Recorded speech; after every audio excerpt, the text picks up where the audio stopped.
Hey guys, we have the programming for March 26th. We have a nice mix of running, strength, and a warm-up that we're going to go through right now. The first movement is going to be 20 alternating arm and calf raises. So for these, again, we're coming up onto the balls of our feet, making sure we reach those hands far on top of us, far behind us. 20 of those. We are then going to go through a 400-meter run if we do not have a rower, a bike, or jump rope. Otherwise, we're keeping it at 400 meters on the row, 0.8 on the bike, or just 2 minutes of jump rope in an open space. Once we finish that, guys, we're going to go through 40 seconds on, 20 seconds transition of 8 movements. First movement here, we're going to go through, if you have a kettlebell, we're going to be doing kettlebell handcuff good mornings. So I'm going to show those first. If you want to stand the kettlebell up, that's totally fine. What you want to do here, get a full grip on the kettlebell, making sure you're keeping vertical shins, doing a full good morning here until you feel that stretch in your hamstrings. That's one. You can also mimic that with a dumbbell. So for the dumbbell here, what we were thinking about is getting a full grip on your dumbbell and going through that same vertical shins, good stretch in the hamstrings, squeeze the glutes at the top. Same thing with the backpack here. We can go by the sides or the handle, however you see fit. Make sure you load it up with some weight, vertical shins, good stretch in the hamstrings.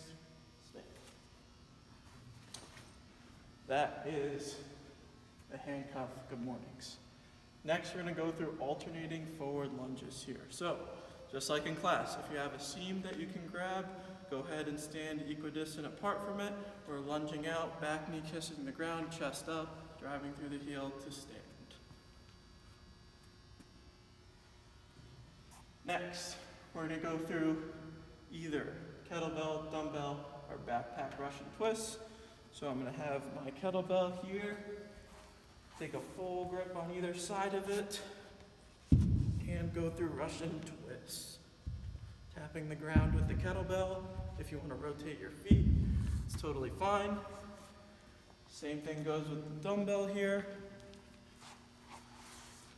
If you want to have a full grip on it on the top, and we're rotating.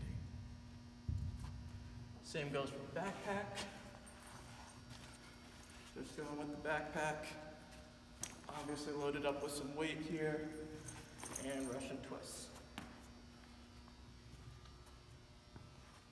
Next is going to be pike lifts. So, good hip flexor strengthening movement.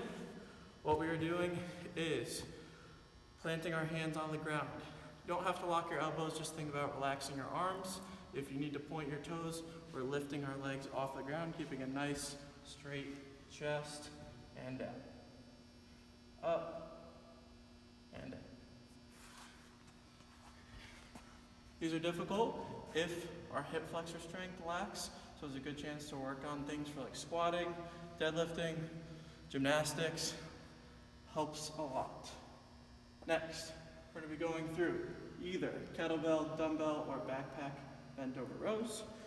So if I have a kettlebell, I'm going to take either a full grip on the kettlebell, deadlift it up, nice hinge at the hip, rowing to my chest, or can deadlift it up with your hands on the side, rowing to your chest.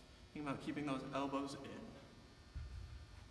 With the dumbbell, if you want to take either side of it, it's a little bit more of a squat, deadlift up, hinging at the hips, rowing it to our chest. And don't squish your fingers. Same with the backpack here. Whatever way's most comfortable. If you want a wider grip, just make sure you're keeping those elbows in. And that is the Bentover Rows. Next is alternating jumping lunges. So for these, starting with opposite arm, opposite leg forward. So my right arm's forward, right leg forward. When I lunge, you can either have back knee kiss the ground or stay a little bit higher if you're just working on coordination. Slow it down, right here. 7th is either kettlebell, dumbbell, or backpack deadlifts. So with my kettlebell here, thinking about lining it up with my shoelaces, keeping it nice and close, shoulders down and back, driving through the ground, squeezing the glutes at the top.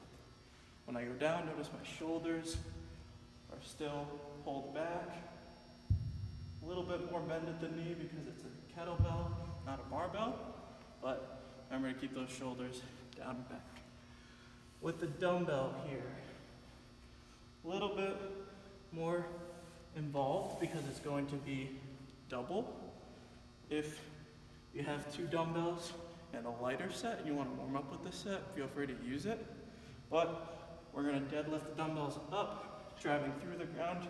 Notice my shoulders down and back here. I'm thinking about down, one head touches, stand.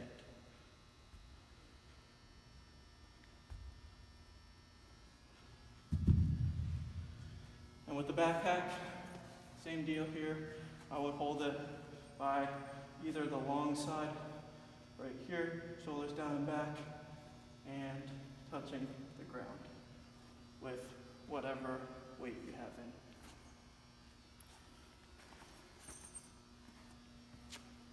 Lastly here is the Pike Pulses, a little bit more challenging version of the Pike Lifts. What we're going to be doing is getting in that same setup with chest up, hands relaxed on the ground here, toes either pointed or pulled back, however you feel most comfortable.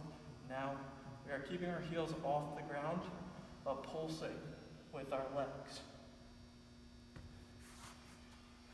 A lot more hip flexor involvement here. Really good challenge for those who are trying to get better at gymnastics. All right, warm up done. Moving on to the strength portion here today. A unique strength portion because we're adding in a little bit of tempo and pausing. What we're going to be doing, 3 sets of each of these 2 movements for quality. It's not for time, for quality here. Quality means moving perfectly. Not trying to move as fast as possible, we're trying to move as well as possible. First movement here. We're going to be performing 8 to 10 segmented deadlifts with pauses at 3 positions here. So, if I go over to the deadlift section here, I'm ideally going to have them outside of shoulder width apart. Again, remember just like in the warm-up, shoulders down and back here when we set up on the dumbbells. It's going to be a little bit more bend on our first pull, but you're going to have one head touching the ground. Notice my shins here, nice and vertical, going to be standing and pausing 3 seconds below the knee. 3 seconds above the knee, and 3 seconds stand. When I go down, I'm reversing the motion. 3 seconds above the knee, 3 seconds below the knee, and to the ground. That is 1 rep. You are doing 8 to 10. The reason why we have these pauses in here, if this weight, say those are 2 45-pound dumbbells, that's 90 pounds. If your 1 rep is 300 pounds, this is still time under tension. You're still challenging yourself by adding in the pauses and making it so you're lifting more weight over a longer period of time. Ideally, we are resting 1 minute to 75 seconds between our next movement, which is 30 seconds of L-sit. If you can do a 30-second L-sit, feel free to do it. If you cannot, think about 3 equal segments. 3 sets of 10, 2 sets of 15, things like that. What we're going to be doing, there's 2 different scaling options for this. The first of which is going to be on 2 chairs. Normally, when we measure with boxes, elbow, middle finger. This is about good for me. So I'm going to plant my hands firmly on the chairs. There are 3 different scaling options. First of which is in the tuck position, second of which is with a straight leg, third, full L-sit. You can also go with a partial L-sit here. The same thing can be done on the dumbbells. Ideally, if you're doing this on the dumbbells, probably going to want to do a full L-sit because you might be a little off balance. So this is a little bit more of an advanced variation. We're going to be in a tuck, one leg, two legs, holding on the dumbbells.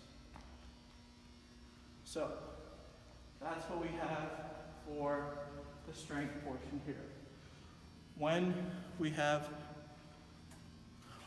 our weight recorded and what dumbbells we use, let's go ahead and put that into Zen Planner, also in the comments into YouTube. It's good to share how we're all doing, how we're feeling, things of that nature, right in Zen Planner or YouTube.